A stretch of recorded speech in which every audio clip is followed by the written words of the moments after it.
Okay, we'll call this meeting to order at 6:36, and the first item on the agenda is the Pledge of Allegiance. I pledge allegiance to the flag of the United States of America and to the republic for which it stands, one nation, under God, indivisible, with liberty and justice for all. Okay, next up we have correspondence or visitor public comments. I don't believe we have our visitors yet. Nope. So next up on that would be consent agenda. I would entertain a motion to approve April 27th meeting minutes. Steve's the first, Toby's the second. Any discussion? Chris, Don. I'm not sure if the discussion is part of the minutes or it's part of the agenda, but in the minutes, it says tonight we are going to take and discuss end of year activities, but I didn't see anything on the agenda. So maybe it's in Julie's report. I don't know. But if you read the minutes, at the end of the minutes, Pierrette has recorded what had happened. A lot of it's part of MVU's updates. Okay, great. Thank you. Okay. Any other adjustments? Seeing none, all those in favor of accepting April 27th meeting minutes, raise your hand.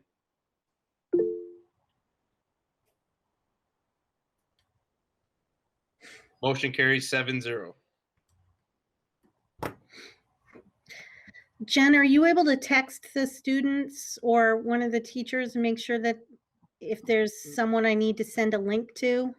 I did send a message to one student, but I will try, or one teacher, I will try to send some emails right now.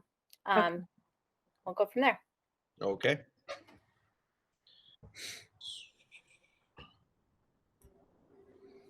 Chris, there's only one thing for agenda review for me. I do have a retirement. I never have one, but you skipped it. So I figured I'd just call attention to that. Sure. I have a retirement announcement that for the board. I don't know where you want to put it, but I wanted to make sure it was put on the agenda. Let's do it right now. Okay. So it is with great sadness and yet happiness for her that I just let the board know that Pierrette will be retiring at the end of the school year. Oh, congratulations, Pierrette. No, you can't do that, Pierrette. Well, thank you. We wanted to make sure that the board knew because obviously we will be having conversations about next steps and, you know, posting things and talking about transition. And so we wanted to make sure you knew, especially since Pierrette is so valued and well-known in this community that it'll spread like wildfire. So I honestly can't say enough about Pierrette and how she has facilitated my role here. And yes, I'm going to start stumbling if I keep going. So she has all of our love and support in making this decision. Yeah, I'm kind of stunned. Those are some monster shoes to fill. Wow. That's gonna be a heck of a transition. Congratulations on retirement. I hope you enjoy it, but we'll be missing you severely. Well, thank you. I'm hoping to join your mother.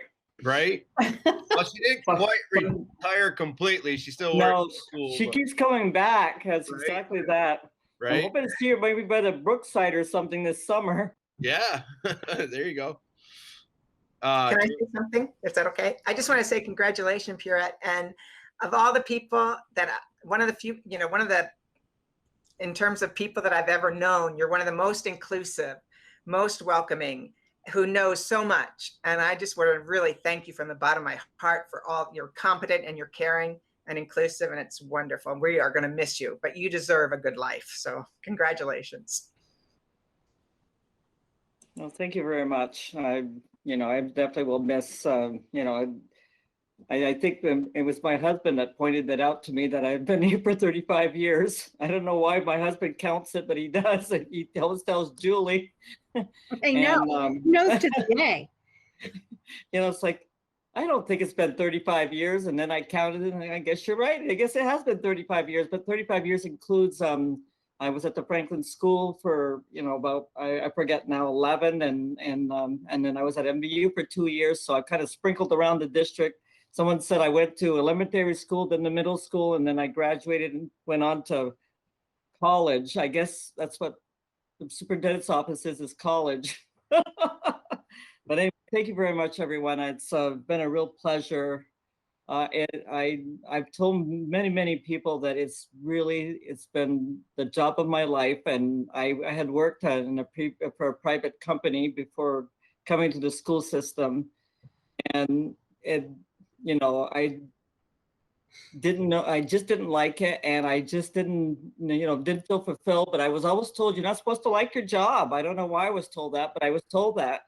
And then when I started working at Franklin School, and how fulfilling it was, and how great, to be with kids every day, and obviously at the superintendent's office, it's a different environment, but just the same, that in the end, when you support adults, you're supporting kids. And one of those kids was Chris Shepard. He was at the elementary school, and I was there, and really enjoyed that whole run. And so anyway, it's been a real great ride. It really has been, and I've really enjoyed my full career in this position. So it is with mixed emotions that I'm leaving, but sometimes you just got to move on. Thank you.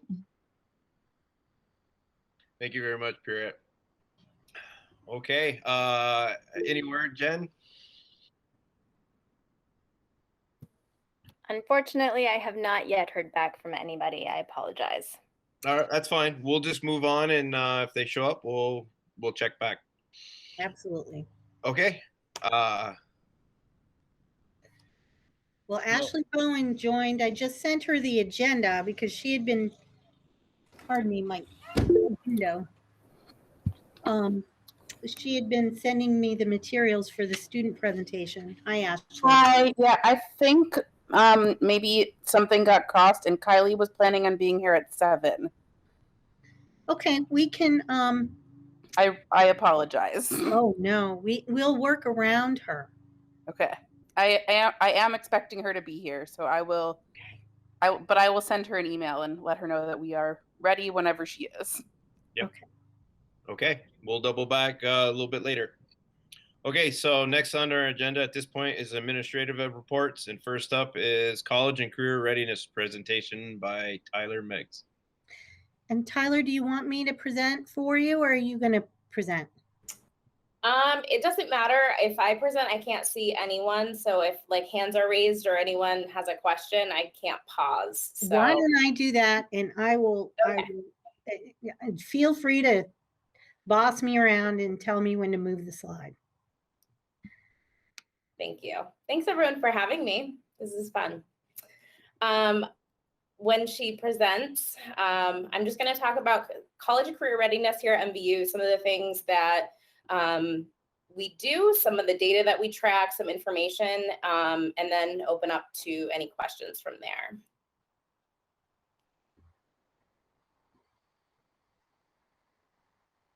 So that's what I'm here for. So the next slide, Julie, if you actually click where it says informational data, it's going to pull up a page. So this is some data. I'm going to dive into the data first, and then kind of go over some of the things that we do, some of the opportunities we have, and I'll talk about kind of how we track some of that data. I don't know if that opened, but.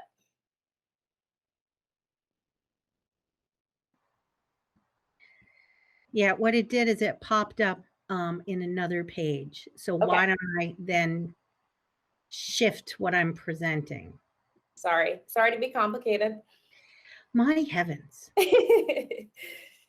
So some of the vessels that we use to track data, we use College Board for specifics, SATs, AP, and PSAT information. I use a coordinator N for a dual enrollment early college portal to kind of track and find numbers and data for our early college and dual enrollment students.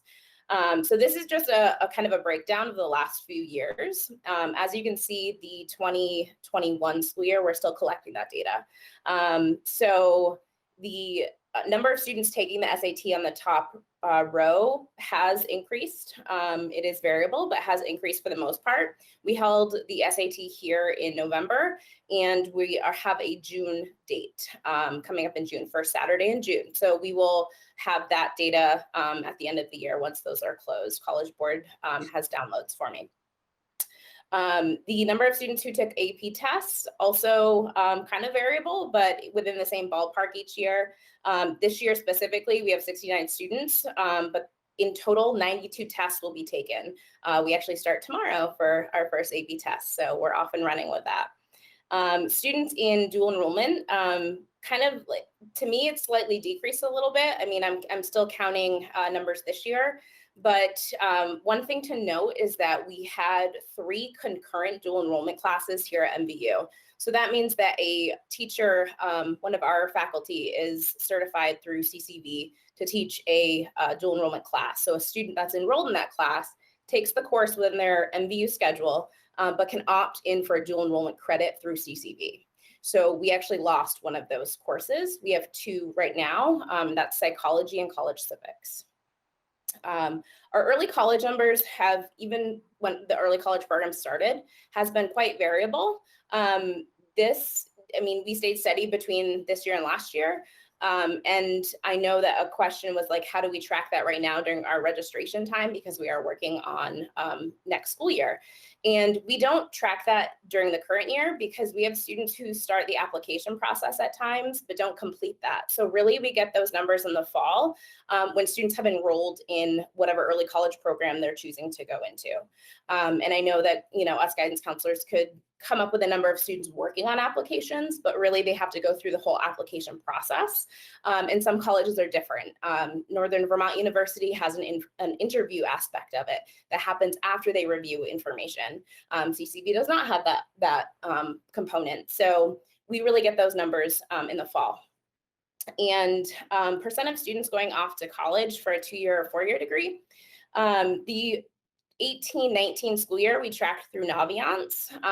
The 2018 school year, we also have Vsac senior survey data, which I'm going to dive into in a minute, but that survey has not taken place since. So I actually scheduled to have it done in May of last year, and due to the closure, they could not complete that. So Vsac actually had it as a paper survey up until this year. So I'm actually really excited. I've confirmed with them. It's going to be going out to all seniors on May 19th. So I can't wait to get that data to kind of compare. But right now, I actually do have a Google form that seniors are answering in terms of their future plans, workforce, technical education, degree program, etc. And I have some of that for you guys too. So underneath this, I've kind of taken out some of the key components from the 2018 Vsac data. It's actually at I think on the next page. And this, they break out a lot of different things. They break out gender, they break out first generation, second generation, those kind of things. So I've tried to kind of lay out some of that information here. And 73% of the class responded. So that's a total of 84 students. 33% were enrolled by that fall. And then another 3.6%, so 3 other students then enrolled by the following year. 53 of those students who responded in the survey did not enroll in college. 16 were first generation, so that means that neither parent has a bachelor's degree. And 11 students were second generation, which means 1 parent has a bachelor's degree or higher. And I liked to pull out the academic preparation because I think this is really interesting how Vsac can pull that out. And it's, you know, it showed that 28% of students completed Algebra 2. And that was 28 students who enrolled in fall of college that fall. And Algebra 2 is a requirement for most majors and college entrance. So I think that's interesting to point out. 18 of those students took an AP course. 10 of them did not. So like I said, we have the Vsac senior survey set for May 19th. And yeah, it'll be really nice to get that information. It's digital this year, so in this virtual world, students are really used to that. So I think it's going to give us some really good information. And then the snapshot that you guys see, the last piece of that is this year's current class. So 50.9% who've responded are planning to go to a 4-year or 2-year college. And some of them have been admitted. I have a lot of students coming to see me. They've already given their deposit. It was due May 1st for most schools, so that's super exciting. And 29% are thinking of joining the workforce. So we do have quite a big of a large population of students who would like to start a career right after high school. 29 students out of the 57 are ones that are saying they're attending the 4-year or 2-year college. And I think it's interesting to see that already we have 29 students saying that out of 57 versus in 2018, we had 31 students out of 84. So I'm hoping that information is going to increase. And like I said, it'll be interesting to see at the end of this year, kind of the final numbers. So that's kind of data specifics. If you can go back to the other presentation, I'm sorry. And I can share this with whoever needs to have it. I know, Pierrette, you have it as well. So the rest of it is kind of some of the stuff that we have here at MVU to prepare students for college and career. The slide that we'll jump to next is the work-based learning program. And I like to point out this program just because it is designed for students to really gain employability skills. It helps give them experience in fields, whether they have a job or they're looking for one. The coordinator helps with that. So essentially, this is a 3-period course that's embedded into a student schedule for seniors only. So they're really able to work on kind of their future career goals and have some of those experience while in high school to figure out, is this something I want to continue? Is this something that, like, the longevity of it, and kind of get more information about that.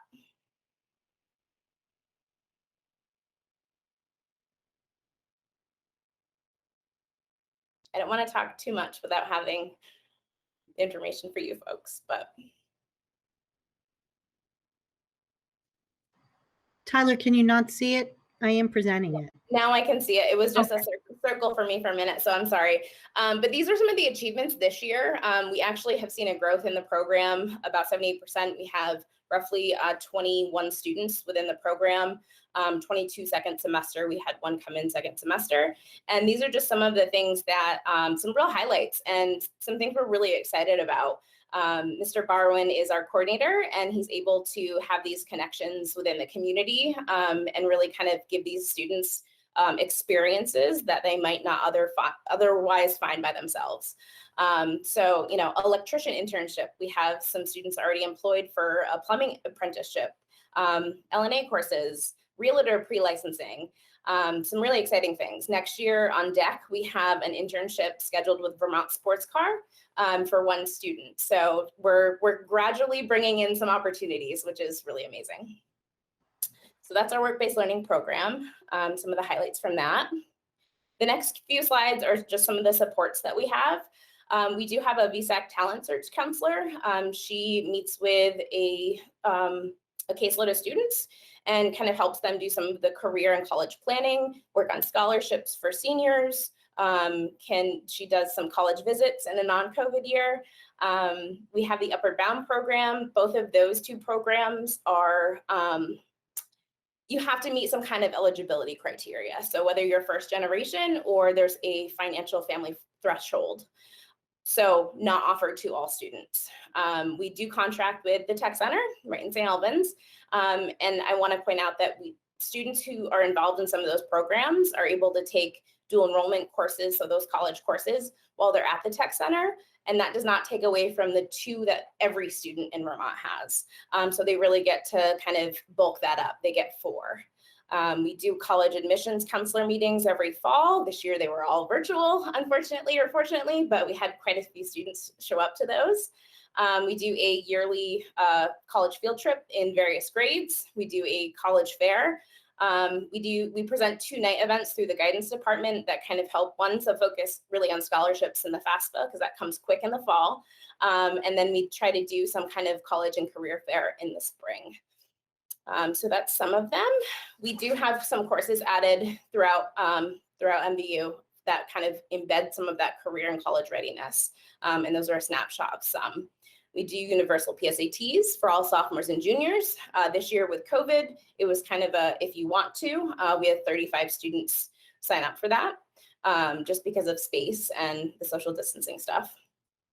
We do fund an AP exam and an SAT for a student. They have to apply to that. We have funds to give students the experience at Governor's Institute. Once again, this year, it's unfortunately virtual, but they will still have the opportunity. We have 7 in line for the summer. We do informational interviews for all students. And we do, there's a dual enrollment early college presentation that all students get throughout high school. And then for specific to our special education students, we do VOC rehab counseling, and they can meet with a VOC rehab representative. So some upcoming supports that I'm really excited about is a Vsac. It's called the Vsac Aspirations program. And this is a partnership that it's going to be a 4-year commitment. It was an application process. Actually, quite a few schools applied. And we are in line to have that partnership start in the spring of 2022. So really what, and I haven't dove into it fully because it's still very new. But some of the things that they talked about that was really exciting for me and admin and leadership was that it's going to help kind of integrate more experiences throughout all disciplines. So offer like professional development for teachers and figure out kind of that group of stakeholders that can kind of implement that. And it's going to be a gradual process. That's why it's a 4-year commitment. But very, very excited about that. And yeah. The next one is a potential, crossing my fingers for it, the North Country Brilliant Pathways.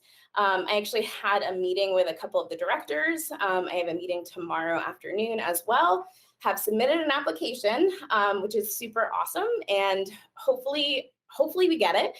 I think that this is an opportunity that kind of helps bridge the gap between those students that are eligible for the Vsac services, whether it's for a first gen or a financial standpoint. And then we do have students that kind of have natural family supports that maybe their parents went to college. So it's an expectation that they kind of do that process too. And I feel like we have like a big gap of students that need support, but they might not fall into one of those categories. So I think that this program really kind of helps give those students, all students, those opportunities and experiences. I did specifically ask one of the directors, hey, we're in line for this Aspirations partnership. Does this kind of count us out? Because I didn't want that. And luckily, he said, no, it's a really great collaborative effort. And this way, I think more students will be able to be involved in those, the career piece, the, interviews. Maybe, he gave me an example that someone met with an NBA basketball player, and they talked about their college experience and what classes they took. And that got the student being like, oh my gosh, I want to play basketball professionally. And now I want to go to college and I want to do this. So I think that's a really good part of this. So I don't know if we've got this, but keep your fingers and toes crossed. And then some of the needs that I think that we have are, and I'll get to the chats, I'm sorry. Some of the needs, I feel like we need a vessel to kind of keep this senior data intact. Yeah, Google Form works for right now, but something kind of long-term, which leads into the next one, a tracking tool for future. So how many of our graduates are enrolling in a 2-year or 4-year program, how many complete that program in that 2 or 4 years? How many take longer? How many don't complete it? So I think those are really important things to know, so we can kind of change our practice and meet those students and see, okay, what kind of preparation did you not have that we can give you? So yeah, I think the college and career readiness integrated into every PLP, the portion of the graduate work, I think all of that kind of dovetails together. And I would ideally like to see increased participation in our dual enrollment and early college experiences. I'm working with one of my seniors now, and she's early college. First semester went really well. Second semester is not going so well. So we're talking and we're figuring out what's going on.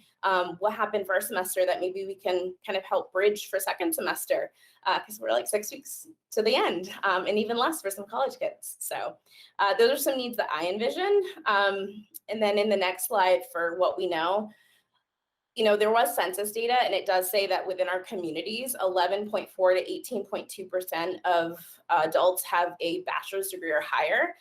And I think that, to me, that is low, but I think that also doesn't take into account some of the opportunities that the parents do have: trainings, apprenticeship, certifications, on the job trainings. So I think that that's something to take into consideration. And we do know that, the likelihood of a student attending college, if their parents do, they are more likely to do so. So how can we start those conversations at the, family level, the student level? How do we get those experiences to be more engaging for students and kind of bring in the family and kind of spread the awareness of college being important? So yeah, the next slide is just some resources. So I've kind of put in more data for you to look at, but I didn't want to go through it all. I'm going to just pop into the chat. I think there was a question.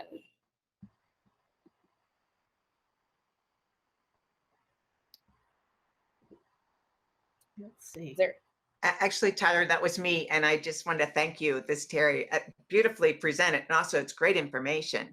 And I know that we've got a full plate tonight on the agenda, but I'm sure Julie will, talk to the committee that looks at some of the data and be following up, because I love the fact that you're starting, that data that you had for this year where students replied on what they're planning on doing. I thought that was a real treasure trove too. And to see that you have all these other supports, and I really would like to know how much that preparing people for work and what kind of careers they have, so we can tout some of that. It's great. Thank you. Thanks. Yeah, I think that, some of the aspects with like the partnerships that are possibly upcoming and one that is upcoming, I feel like all of those kind of can bring those pieces in of like the goodness that we have here and the things that we're really doing, and kind of help us like do it more intentionally for every student. I think that's really important. So yeah, I'm excited about the form too. It's actually really nice to like see because I can see the students who've responded, and I'm like, hey, I know that you're going off to college. I sent you guys a form. So it's just, yeah, it's fun to see and fun to celebrate them, because this is about them and their future. So thank you. Don, you had a question. Yes, I don't want to take time now, Tyler. I made some notes. I have a few questions. Is it possible that maybe sometime this week I can just call you on the phone at MVU and ask my questions? Please.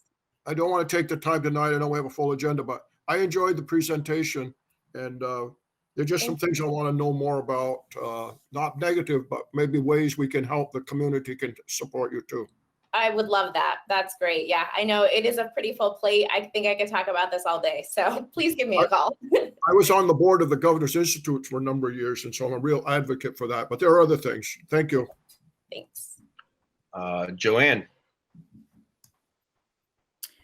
So I'm going to second what Don said. I don't think I had some of the same questions as Don, but I might. Also, a great presentation. I could talk about this for a whole meeting's worth.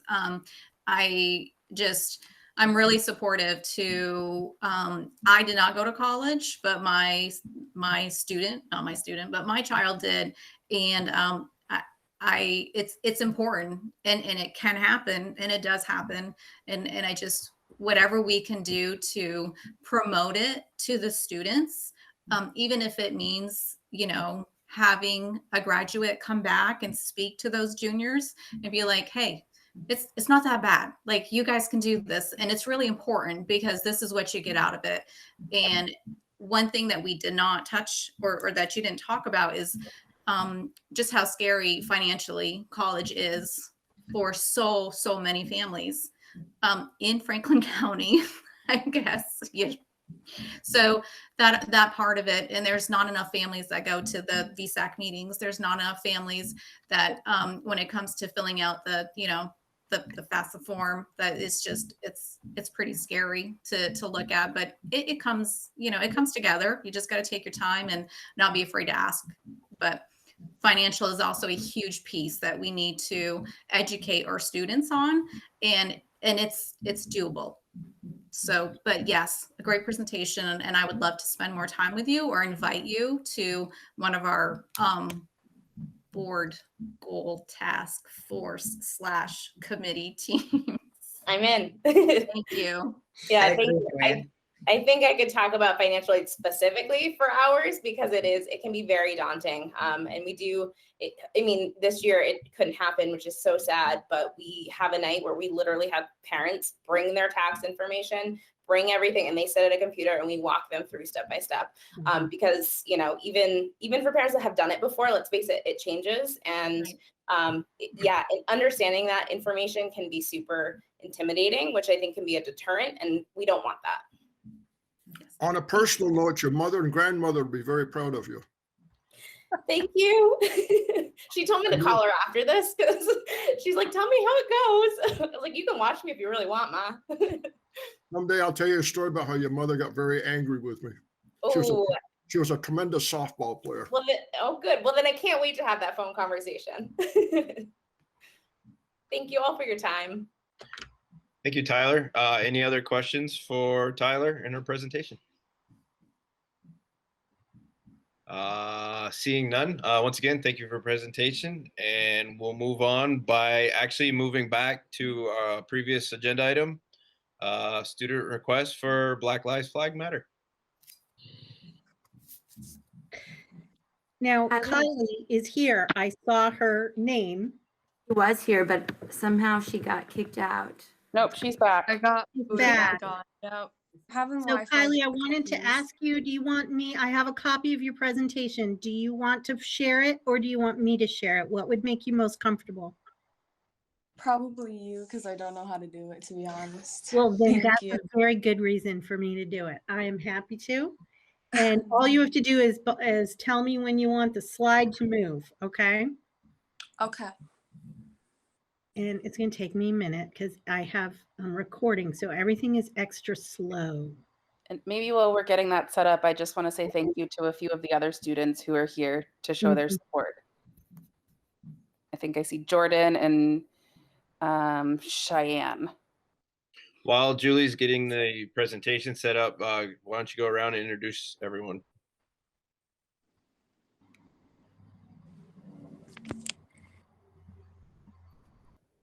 The students, you mean, Chris? Yes. So Kylie, do you want to introduce yourself? Yeah, I can start.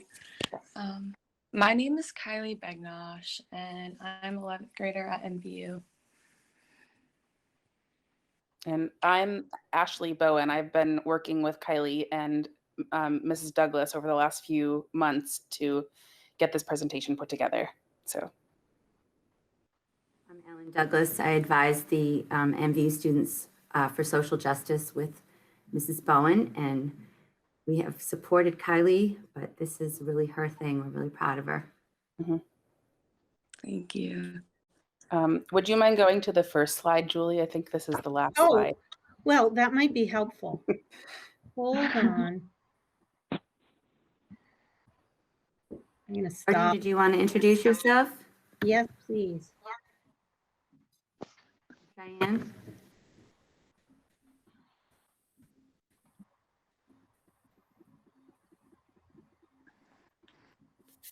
Maybe not.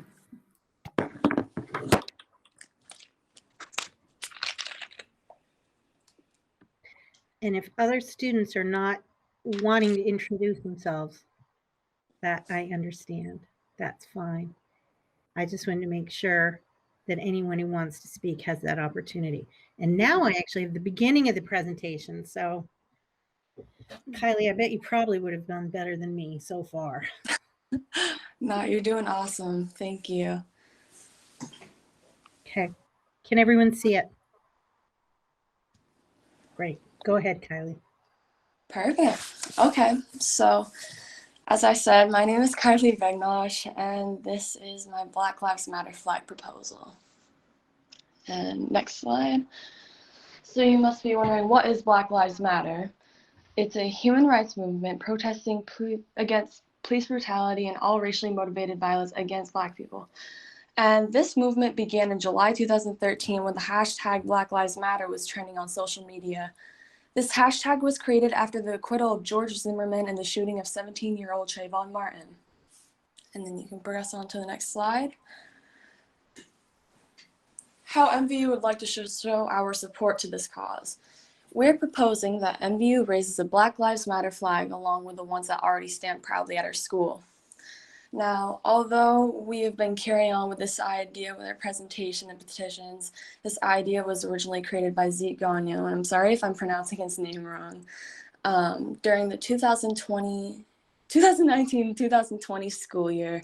An MVU Students for Social Justice group urges the school board to allow the right to bring the proposal to fruition. If any of this delays, by the way, let me know, because mine's kind of skipping in and out. Okay. Okay. And why we think this is a necessary addition to our school is because a school should be a place where all students feel accepted and appreciated. But we know that Black students face prejudice and invalidation in the halls of MVU. By raising this flag, we assure Black students that they are welcome and valued members of our school community. And then we had mentioned that many in the school and surrounding community do not understand the meaning and importance of the Black Lives Matter flag. There seems to be a lot of misconception about what it actually is. So for this reason, they fear it or might even just hate it. By raising the flag at MVU, we hope to encourage further research, dialogue, and action members in our community. All right, and then we can progress on to the next slide. And this shows what flag we would want to fly. It's a more traditional one with white writing, and the lives is in black writing, but it's bordered in white. So yeah, that's just a model of the flag, and you can go to the next slide whenever. All right, so not only have we thought about doing this, but other schools have also done it. And below the photos, you'll see a few quotes from WCAX. South Burlington School District unanimously approves of the Black Lives Matter flag to be flown at all 5 schools in the district. And below are the links to those, and below that are all the schools that have chosen to fly the flag. So there's quite a few now. It's kind of nice to see. All right. The history of Swanton supporting Black Lives Matter. During the summer of 2020, the town of Swanton, Vermont, started painting murals on the community art boards to show their support for Black victims of police brutality, such as Breonna Taylor and George Floyd. And then below, it explains more about what the clenched fist means, because you'll see that on a lot of the paintings to the right. Once you read that, opposing views. Unfortunately, these same artboards had been repetitively whitened out or drawn over with hateful symbols and drawings by other members in Swanton.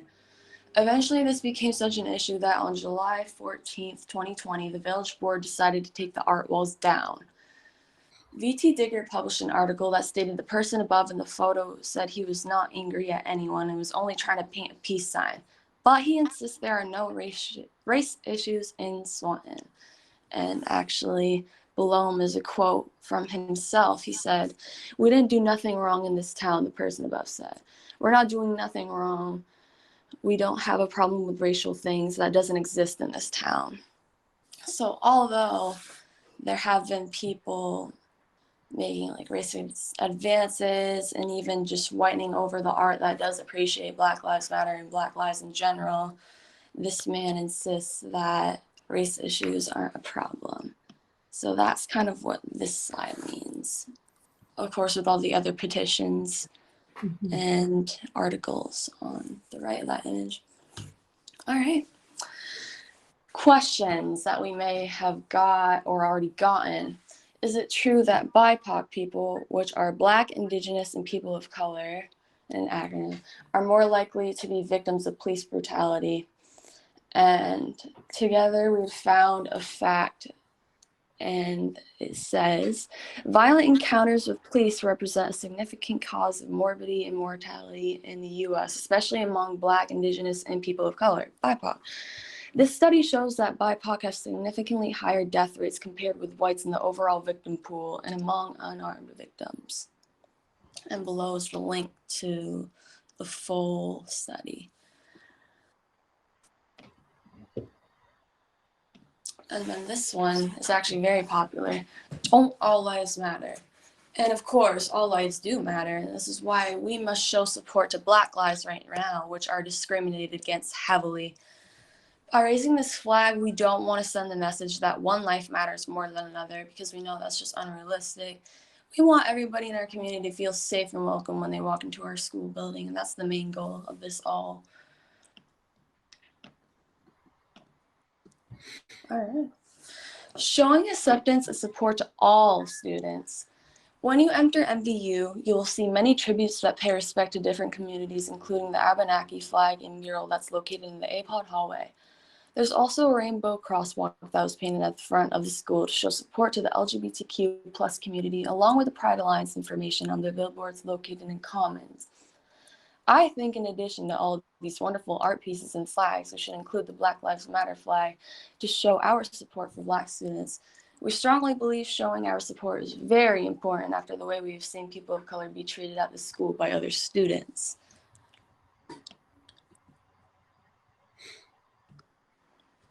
This one is very important. Encouraging conversations and allyships. There's a clear misconception of what the Black Lives Organization is about among some people, which I said in the beginning. And some may argue that Black Lives Matter is too political and we shouldn't be bringing that topic into our school. However, this movement actually tends to focus on human rights and equity for groups that are oppressed and leans less away from politics. So if the flag were allowed on our school campus, we hope to raise social awareness and bring realization to how important it is to support Black lives right now. We also hope that people in our community would take it upon themselves to be further educated about Black culture and police brutality. And on the right of that is actually a quote from a student named Z, and he's somebody who originally started this idea, and I thought that was really important to include. So once you're done reading that, you can start. Sorry. No, you're okay. It's whenever you guys are ready. All right. Community and state support. Our social justice group at MVU posted a petition on change.org in order to raise more awareness about our goal, and so far it has been signed by 238 supporters. And then more recently, we also created another petition for students to sign around the school. And overall, we reached 121 student signatures for both petitions.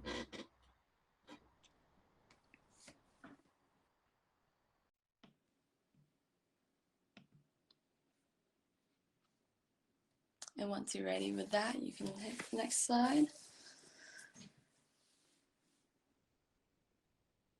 Here is all of our sources. Some we kind of shorten more than others, just so people could get the idea of where they can go if they want to search their information. And that's it.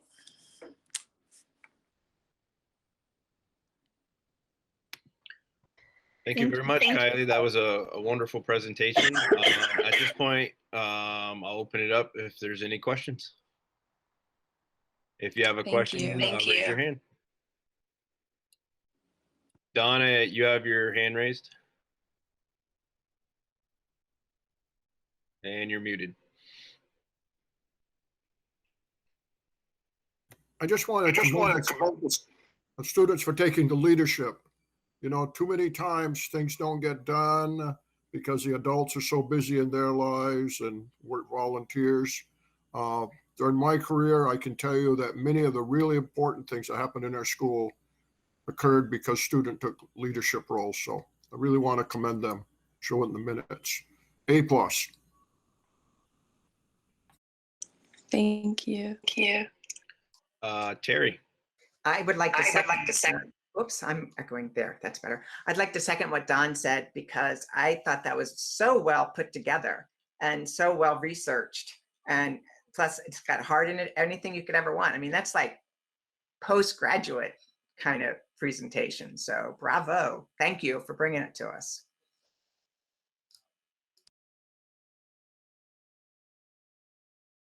Thank you. That means a lot. I'm not seeing any more questions or comments. So if there isn't any, at this time, I would entertain a motion. Let's see. Well, I guess one thing that, Toby, go ahead. I just have a question on the looking at our policy, and I don't believe a time frame was discussed. Yeah, that's what I was just about to ask. Perfect. Gotcha. Okay. Yep. So what Toby's asking for is what kind of time frame are you requesting to have the flag flown?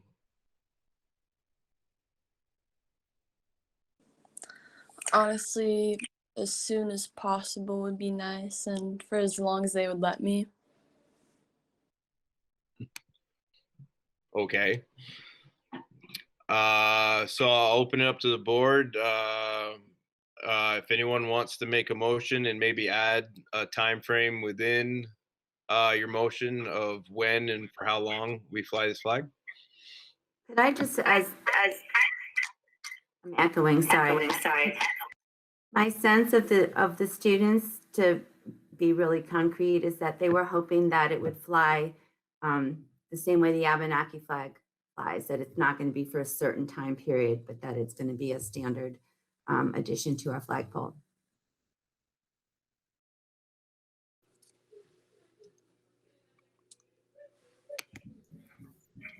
Toby. So we don't have a motion on the table yet, but no.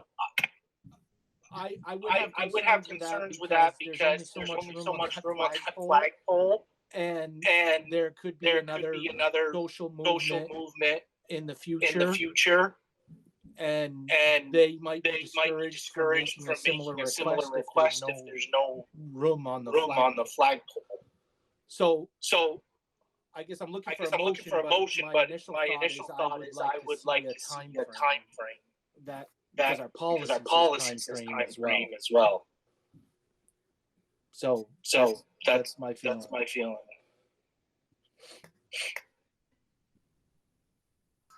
I forget what our policy said. Go ahead, Terry. Oh, sorry. I forget what our policy said. I know we talked about time frame. Didn't we say, I forget, Julie, do you have it available? Because I would be happy to make the motion. I just don't know what our time frame was. Completely the board's discretion because it is the board's property of the flagpole as expression. So you can, the request that was just made to you was for it to be up there, just like the Abenaki flag and the POW MIA flag all the time. And the board can make a motion to approve that. You can make a motion to do a different time frame should you want. That's completely your discretion. And I'm happy to put a copy of the policy into your board folder so you can look at it. I think you have put it in there. I was just going to say, can we just make a motion that we support it? And then as a board, if something comes up, we just, we say, okay, this is what's up and what comes down. That's part of the policy, right? We have the authority to change the flag when we see fit. Why do we put a timeline on this? Why don't we just say we approve it?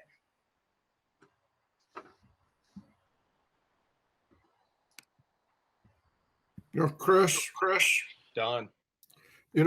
Something that arose in our discussion by a board, and again tonight, I think that what we're doing now with ones we have there, excellent. And I wholeheartedly support this, but others may come along. And I'm just wondering if what we need to do as a board, approve this at this point, but then start looking, do we want one flagpole that has the US flag and this Vermont flag, then a separate pole that might have 3 or 4 other flags flying that acknowledge the importance of certain groups? I know we can't do that tonight, but I certainly would support what Terry said, or she makes a motion that we put it up now and it stays there until we come up with a plan where we, as I say, either install another flagpole or determine just if everybody's going to have a specific length of time.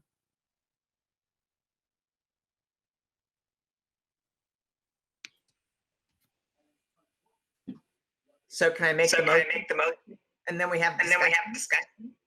Sure. Okay, so I make the motion that we accept the student's proposal and fly the flag. Terry's the first. Do I have a second? Don's a second. Any discussion? So I would like a time frame. So as currently worded, I am going to likely vote no. I know that will be interpreted the wrong way. I think it's unavoidable. Section C of the policy under 3 says the time frame for raising and flying the flag. Terry is right. We do have the right to change it, but I can't get over that we have the time frame for raising and flying the flag. So to me, a time frame is a time frame, a frame that has a start and an end, for better or worse. So I will likely be voting no as the motion is currently read. Okay, both Terry and Don raise their hand. Since Terry was the first, I'll have her go first. I'd be willing to say subject to, yearly review. I'd be willing to add that just to get consensus here, because I think this might be one where we want the board to have consensus. Terry, when I put up my hand, thinking same way, I was going to suggest if Toby and others want a date, the flag will continue to fly until June 30, 2022, or until such time as the board resolves the issue of considering a second flagpole or making a decision. That gives the board 15 months to come up with where are we going to fly flags and how are we going to do it. If we can't do it in 15 months, then we probably shouldn't be on the school board. But that gives a period of time. It doesn't mean it'll come down then, but it does give a defined period where it would have to be action to continue it. So that works for me. That's a time frame that certainly is fine with me. The only thing I would wonder how we would handle is if we get a request in 6 months for a different flag. How are we going to, we're going to say, because there is a limit on that flagpole. If you already looked, I saw the picture in the presentation, we're getting to touchable level. They're down pretty low. So Don makes a good point, maybe a second flagpole. A year, like Don said, I'm good with. I just worry about how we would handle if we get something in the interim. We would just give them until June 30, 2022. Yeah. I agree with Toby. I'm a little concerned on just sheer and utter real estate on the flagpole. It's not that I don't agree with which flag to fly or whatnot. I was thinking maybe even a little bit shorter time frame, maybe the remainder of this school year, and give us a couple meetings to have a discussion on what to do about a solution in the future, whether it's a second flagpole or whatnot. And at the end of the school year, doesn't mean they can't request more time, or it gives us a chance to come up with a solution in the meantime. Because I mean, that's 4 meetings, and we can definitely put it on the agenda. Joanne. Is the flag in already? Has the flag been ordered? No. So it could be a few weeks before the flag is even in to be put up. So do we say that we start at the beginning? Do we say that we raise the flag at the beginning of the new school year, August 25th, or I don't know what the start of the school year date is, but do we start the new school year with the flags? I don't know how long it takes to put up a second pole, but that gives us, so it's just an idea, just a thought. Terry. If I could add this, I would just say, I think the students are pretty excited about this, their work that they've done. And when, you know, that can seem like an awful long time to wait through the summer, et cetera, to wait for that. I don't know how long, it might be a practicality. It might take that long to get the flag made. I don't know, to order it, but I kind of doubt it. I have a feeling these flags are made somewhere and you can get one. The other thing though, that I would suggest is, oh shoot, I had it in my head. The one thing was that we allow it. I guess my question is, look at how long it took these students to come up with this. Last year they started, you know, and then it's taken them till now. Do we really think that another group is going to have another social idea that they want to fly a flag and bring it to us within the space of a year? I mean, that's my thing. Why wouldn't we fly it for a year?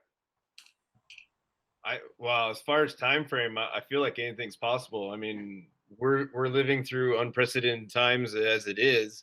So the possibility of another social movement becoming to the forefront, I do think is possible within a year. Is it guaranteed to happen? Probably not, but a couple hands went up while you were talking, Terry. I believe Luann, and I thought I saw Toby raise his hand.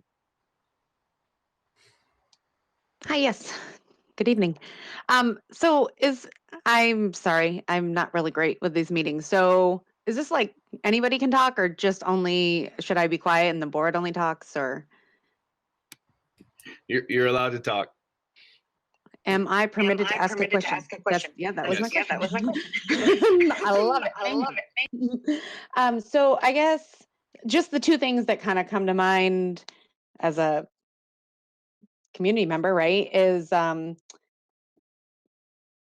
you know, honor the seniors too. I mean, it feels like this has been around for a little bit, and if there are seniors that are going to be leaving, and then we can get the flag up and fly that flag.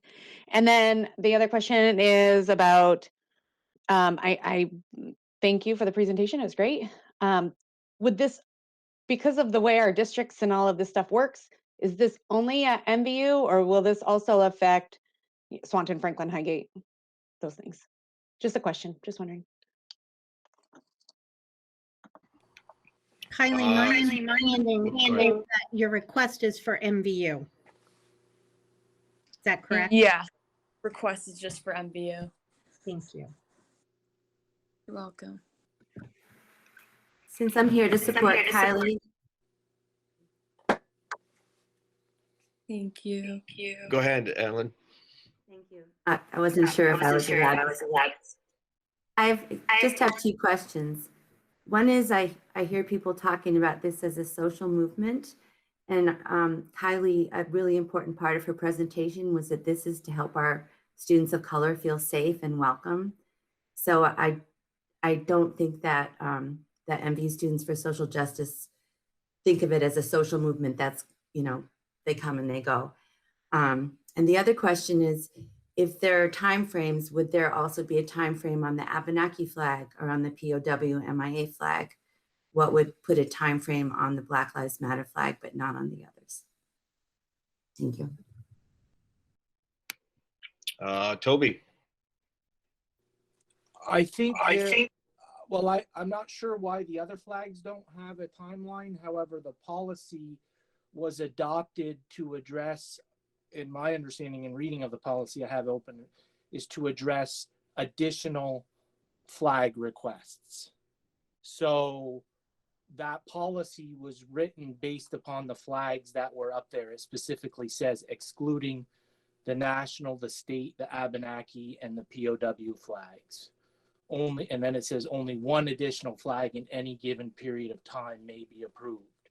So we could add the a Black Lives Matter or any other flag, but I think we would have to adopt a new policy that specifically would make it a forever flag up with those that I just named. So I think that's the answer to that question in my mind anyway, based upon the policy that we adopted a few meetings ago. And I think that kind of ties in with the whole question of a time frame. I think that, I mean, because anybody could ask for a flag and we'd be in the same scenario. Is it for a forever flag or is it the one extra flag? I don't know who was involved in the decision of those 4 flags being the permanent ones, but that's on the I think it's because they were already on the flag. Yeah. On the flagpole. So Terry. Okay, we're gonna have an echo for a minute, probably. Oh, you're okay. I guess I would have a question, and that is, if I agree with the part about honoring the seniors and getting it up as quickly as we can. I understand that you all have a time concern, and I'd like to ask the students and all that put this together, given the fact that the board has some concerns about a time constraint in there, Kylie, what would you all ask for in terms of a time? What would be your, I mean, ideal would be forever. What would be your second piece? Second choice? I'd actually like the idea one of you guys had mentioned about keeping it up until June of 2022. Correct me if I'm wrong, but I think even if it were just on there for like a good year, if it can't be on there forever, it could create a lot of time for people to open their eyes to what Black Lives Matter is and educate themselves about an issue that's been talked about as it's just a group that's supposed to tear down others. We just want to erase all of that, and of course, most importantly, bring support to our Black students. So that's my take on it.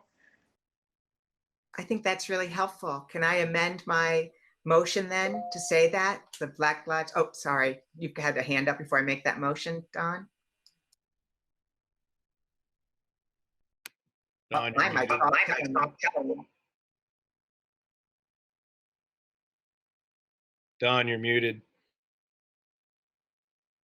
When I said 2022, I don't think I was clear that I expect by that date, we're going to look at all the flags, the US flag, the Vermont flag, the Abenaki flag, all the flags there, and decide what we want for flagpoles and how we want to arrange them. I personally right now would see the US and Vermont on a separate pole and then a pole for whatever. And if we have 20 flags flying here 50 years from now, I'm not going to be too upset. I probably won't be around to see it. But the idea is that we get the black flag up, we give them time, and during that time, whether you want it this year, Chris, or 2022, and we decide on our flags and how we're going to do it. I know I hear Toby, but I don't think once we approve this, whenever we get to the next step, we shouldn't treat any of the other flags, whether it be Abenaki or POW or anybody else, any differently. Other flags beyond the state and Fed would have a place and be recognized and honored. So I just wanted to clarify that even though we're talking about Black Lives Matter, I think any flag beyond the state and national, we should be in our discussion. Thank you. So I would like to make that motion, Chris, with the amendment of flying it as soon as we can and revisiting it in a year. Okay. Don, are you willing to second that amendment? Don seconds it. Any further discussion on the amended motion of flying the Black Lives flag immediately for the duration of a year. Any other questions or comments? Just a year. I mean, that's great. I'm gonna vote in favor of it, but we talked about June and we talked about May. So I guess if we could put a date, like were you saying June 1, 2020? Yeah, well, we'll just stick with June 30, let's see, 2022, just like Don said. Okay. And that gives them a couple of weeks or a month to get the flag in case there's a back order issue or anything like that, and it gives them a full year to fly it. And the only other thing is I'm assuming it's the Black Lives flag we've seen fly everywhere. I mean, the policy speaks of a visual replica of the exact flag. I'm assuming it's the one shown in the presentation and we see throughout. Yes, that she did say that in her presentation. That's the gotcha. exact flag they wanted to fly. Okay. Okay, are we ready to vote? I would say we are. All those in favor of granting permission to fly the Black Lives flag from now till June 30, 2022, raise your hand.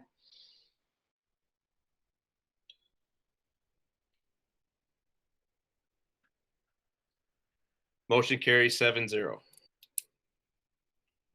Thank you very much for coming and presenting. You did an absolutely pleasant, very good job on your presentation. Very impressed.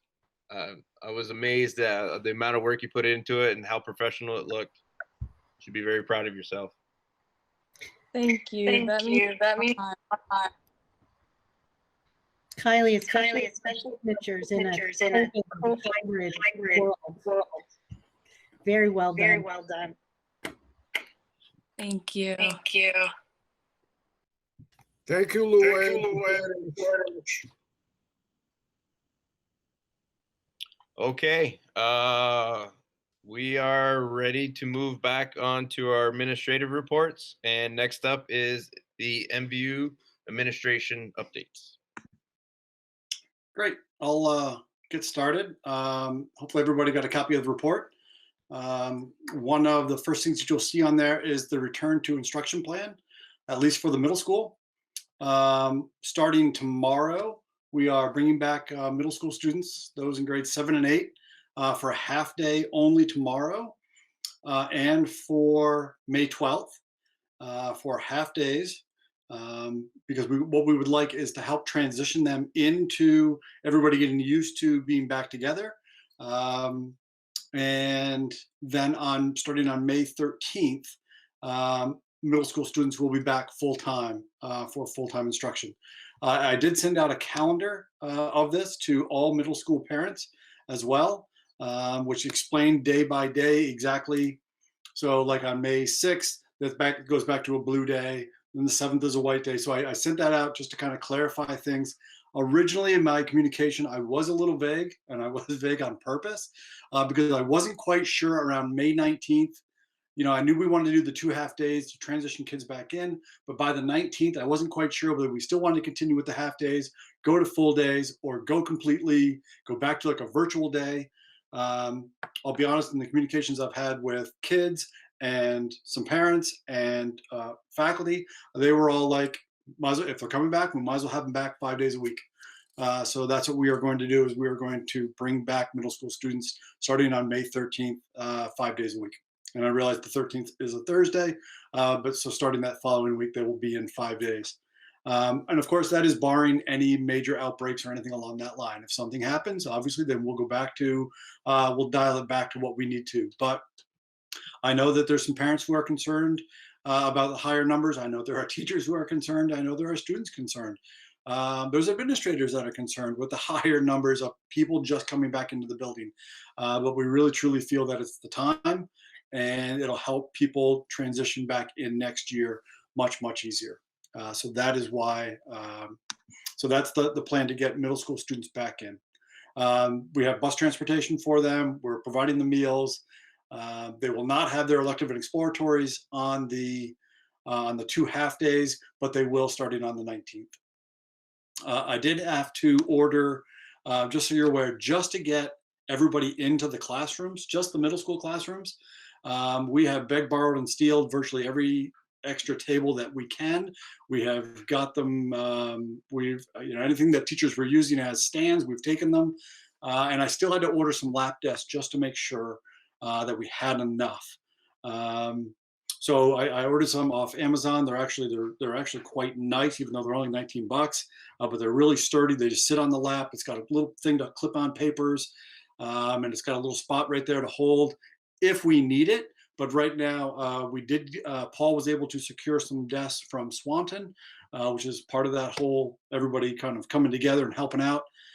So we've got some desks. Paul and his crew were putting them together actually earlier today. We've got them into classrooms, so we should be all set for desks and chairs for kids tomorrow. So it's going to be a bit of a transition. It's going to be a transition for everybody, but we think we're ready for it. And I'll answer some questions if everybody has some questions on that in just a moment. We are still in the middle of SBAC testing. So middle school students are wrapping up SBAC testing this week. And then we'll catch stragglers, those kids that weren't necessarily in, we'll catch them up next week. With students in grades 8 and 11 completed the Vermont Science Assessments in April. Students in grades 9 have completed the SBACs in math and literacy. And again, grades 7 and 8 are going to complete them this week. Dan, do you need more tables? No, we've got some. Okay, I need to know. We've got some. So Swanton actually had some desks for us, so we were able to borrow some from them. It's just tough with. We have some classrooms, like for example, I'll pick on the Firebirds team. So they've got 17, 17, 17, and 16 kids. So you need to have room for 17 tables in there because the guidance right now says you can't have 2 kids sitting at the same table or desk. So we got to get them in. And of course, you still got to remain under fire code. So you still, even though you could probably pile 25 tables into the room, it would be against fire code because you got to have lanes and everything else for kids to be able to get out. So that's, we've got the tables, we've got what we believe we need for the furniture for the middle school. And that's what, we're good to go. Okay, thank you. I didn't realize they couldn't put more than one at a table. Thank you for clarifying. Yep. Jen? Sure. Over April vacation, we were able to support approximately 20 students who came into school and receive a little extra reteaching and help focusing to complete work so that they were ready for more success when they came back from vacation, or even to finish up some semester 1 pieces. So that was very successful. Beginning in April, we've started reading a land acknowledgement each morning. Students have been reading this acknowledgement to honor our Abenaki community. And the acknowledgement is listed in the visual on the next page. It's been a very nice addition to our morning routine. Today, one of our students read it very loudly and very clearly, which made me very happy. It's been a nice way to start our day. The main newsletter is linked in the administrator's report that you have access to, and I'm going to pass it back to Dan to talk about upcoming events. So I know that I was prepared to talk about some of the high school events. CJ Hartman made it back from CVU in time. I don't know if Jay wants to kind of pop in or not, but we are making plans for end of the year events. I will say in particular, 8th grade celebration historically has been the Wednesday prior to graduation. We're actually going to go into, since we're going a little bit longer this year, we're going to have our 8th grade celebration. We are planning on it in the gymnasium. We are making plans for that, and that is going to be on June 14th at 6 p.m. Historically, we have a dance afterwards. There will be no dance. There will be no serving of refreshments and such, but we will have this celebration. We are looking at a number of factors, such as limited number of kids per family to help limit the size of. Historically, for 8th grade celebration, it's always been, you invite everybody. Like there was never a limit on high school graduation on graduation celebration size. But we are going to put a cap on it this year just for safety reasons More than likely, I don't want to box myself in, but more than likely, it'll be 4 tickets per family. So we're planning on that. For, do you want to talk about prom and awards night? Yeah, because Dan, you're breaking up a little bit. So maybe Jay should talk about prom. You don't want that breaking up. Thanks, Julie. Always a favorite conversation. As the guidance has continued to change, literally as we were getting on a bus this afternoon, it changed once again. We are very pleased to be able to offer a prom this year that's going to be held on May the 22nd at the Outdoor Pavilion at the Abbey in Sheldon. It's going to be unlike anything that we've ever done before because, number one, it's going to be very limited. We will not be able to have more than 200 individuals present. It will be limited exclusively to students at Missisquoi Valley. This is pretty much uniform with almost every school up and down the Champlain Valley. Julie can attest to the fact that the superintendents from the Champlain Valley Superintendents Association have been very clear that end of the year events are going to be exclusively restricted to students under their jurisdiction. There will be no outside guests. So if you happen to have a boyfriend or a girlfriend who has recently graduated from MVU, you have to make the choice of either not going to the prom or not going with your boyfriend or girlfriend. I'm sure that will be a very popular decision, but it's one that we need to make in order to stay within the guidelines that we've been given. We're excited about the possibility. We're also excited about the fact that we hope to be able to offer at least a modified senior awards night early in the month of June, probably the Monday before graduation. And graduation, as Dan may have alluded to earlier, will be held on the second Friday of June. That will be the 11th, and it will take place at 7 o'clock in the gym. And again, much like the 8th grade celebration that will be taking place, it's going to be very limited. Graduates will be able to receive probably no more than 4 tickets for seating in the gym.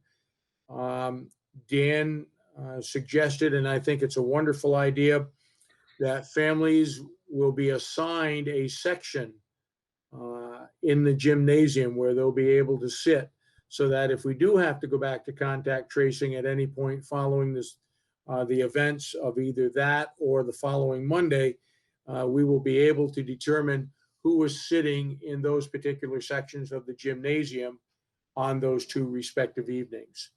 So everything is coming together, probably more so than we thought a month ago. But like anything else in dealing with the virus, every time you open up one door, you've got to make sure that you're prepared for a number of other possibilities and considerations that need to be taken into account. So one other event before any questions, National Arts Society their Still can't hear you, Dan. I think Can he's you hear me now? Arts Honor Society, if I got you right, Dan. The National Arts Honor Society is going to be holding their inductions on the 19th of May at 3 o'clock in the afternoon. It's going to be a combination indoor and outdoor, weather dependent, obviously. And we're looking at probably having no more than 50 people in attendance. Basically, each member of the Arts Honor Society will be allowed to invite 2 family members or 2 guests. So that's going to be very limited also.